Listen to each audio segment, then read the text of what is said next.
दोनों के लिए एक ही नाम चलेगा या अलग अलग रखना पड़ेगा? ऐसे तो वे एक ही हैं। देखो ये दर्प एक ही है ना, लेकिन इसको कहते हैं लव और इसको कहते हैं कुश। अलग अलग हुए ना दो। हाँ हाँ, तो फिर यही नाम रखिए ना गुरुजी, लव और कुश। अच्छे हैं? हाँ हाँ अच्छे हैं गुरुदेव, ठीक ही तो है। यही नाम रखिए ना गुरुदेव। हाँ ठीक है, यही रखेंगे। ये है लव और ये है कुश। कैसी जोड़ी ललित ललाम, मैंने रखा लव कुश नाम।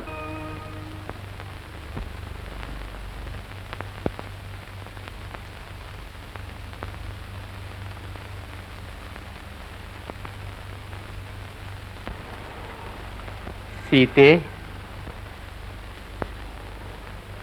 बेटी। गुरुदेव, ये कैसा दुर्भाग्य। अगर मैं अयोध्या में होती तो सोने के रत्न जड़ित हिंडोले में इन राजकुमारों को झुलाया जाता। हजारों राष्ट्रियां मंगल गीत गाती, सारी अयोध्या खुशी से फूली न समाती। लेकिन आज न जाने मेरे बच्चों के भाग में क्या लिखा है। सोच न करो बेटी, बहुत से महापुरुषों के जन्म गरीब की झोपड़ी में ही हुए और पिता के नाम से प्रसिद्ध होने की अपेक्षा अपने पराक्रम से प्रसिद्ध होना, यही सबसे बड़ा पुरुषार्थ है। यद्यपि गरीब की टूटी फूटी झोपड़ी में तुम्हारे पुत्रों का जन्म हुआ है, तो भी जब तक मैं उन्हें राजनीति निपुण न बनाऊं और जगत को चकित कर दे ऐसी शस्त्रास्त्र विद्या न सिखाऊं, तब तक वाल्मीकि की आत्मा को शांति नहीं मिलेगी।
हाँ बेटा कुश, खींचो और खींचो जोर से, कान तक। अब छोड़ो। शाबाश बेटा, लाओ अब तुम आओ।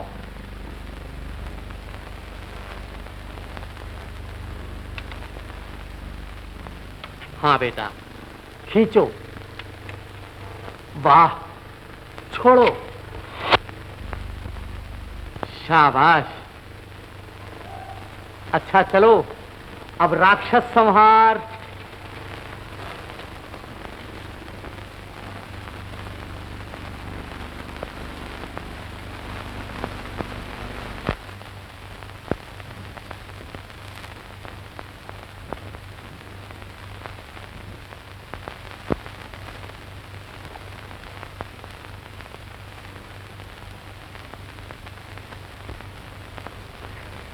मैं रावण को मारूंगा, और मैं इंद्रजीत को, और मैं विभीषण को। विभीषण को?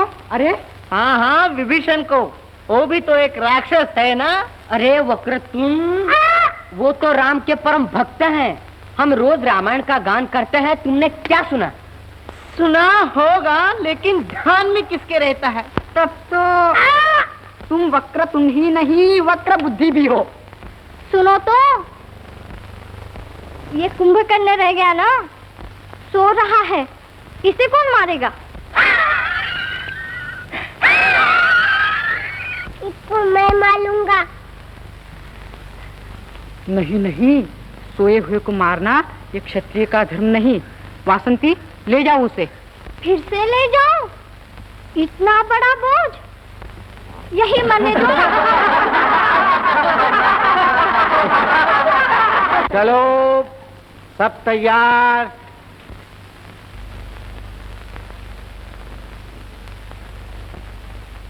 चलो रावण, ये आंख,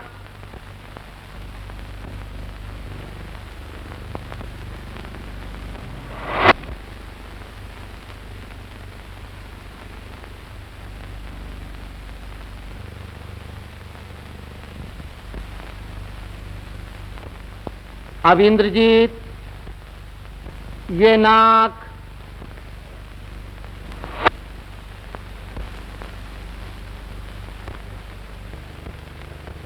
ये जीव,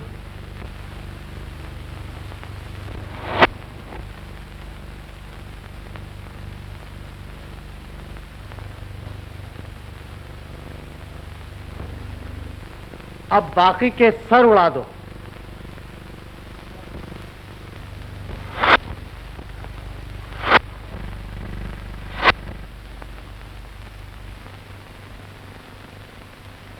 बस समाप्त।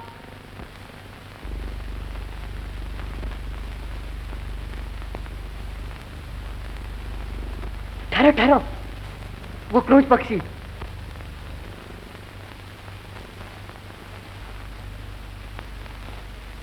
ठहरो बेटा, ठहरो।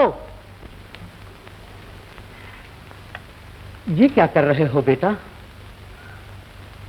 किसी प्रेमियों में वियोग कराना अच्छा नहीं।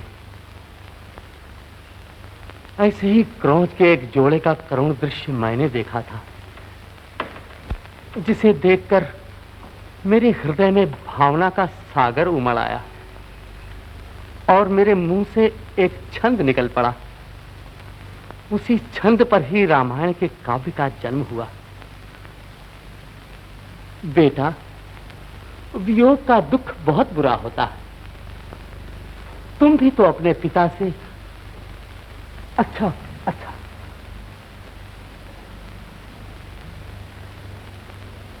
हमारे पिता? गुरुदेव, क्या कहा आपने? कुछ नहीं बेटा। खेलो खेलो बेटा।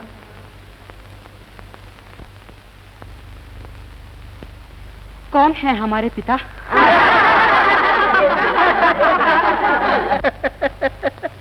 लो, अपने पिता कौन है ये भी मालूम नहीं। चुप! तो फिर बता ना बाप का नाम। अरे पता हो तो बताए ना। बाप का नाम मालूम नहीं, बाप का नाम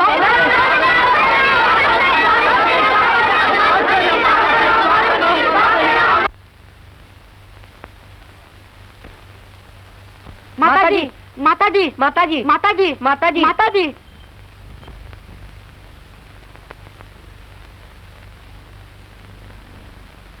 माताजी, हमारे पिता कौन है? कौन है हमारे पिता? उनका क्या नाम है? कहाँ रहते हैं हमारे पिता? तुम्हारे पिता, तुम्हारे पिता, तुम्हारे पिता तो भगवान है बेटा। भगवान तो सबके पिता है, लेकिन हमारे पिता कौन है? तुम्हारे पिता, हाँ, तुम्हारे पिता तो बड़े राजा हैं, बड़े न्यायी, बड़े दयालु, बड़े बड़े प्रजावत्सल। लाओ बेटा, पूछ।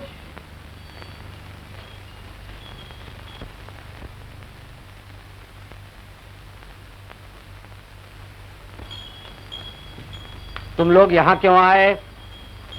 अभी तक युद्ध कांड का पाठ भी पूरा नहीं किया। लेकिन गुरुदेव, हमारे पिता का नाम? समय पर सब मालूम हो जाएगा। जाओ, पाठ पूरा करो।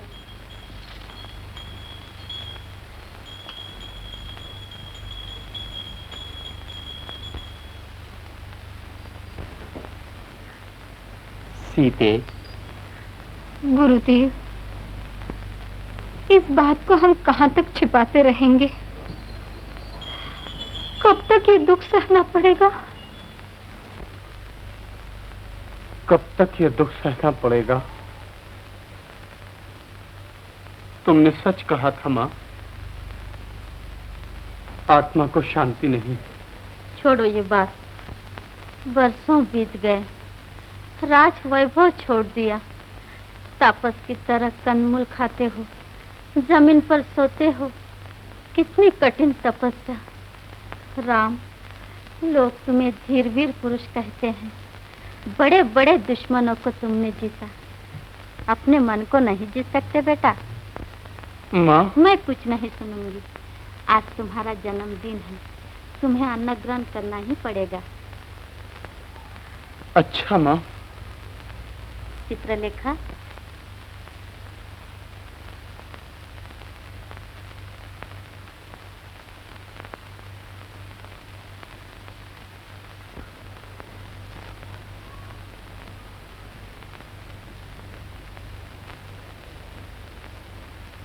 ले जाओ।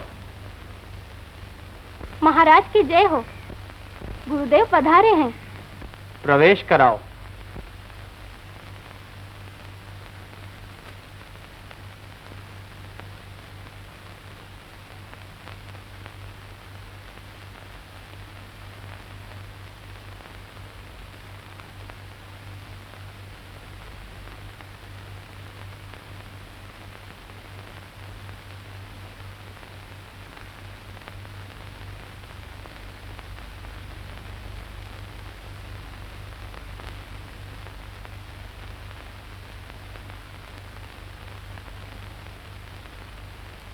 आज्ञा गुरुदेव।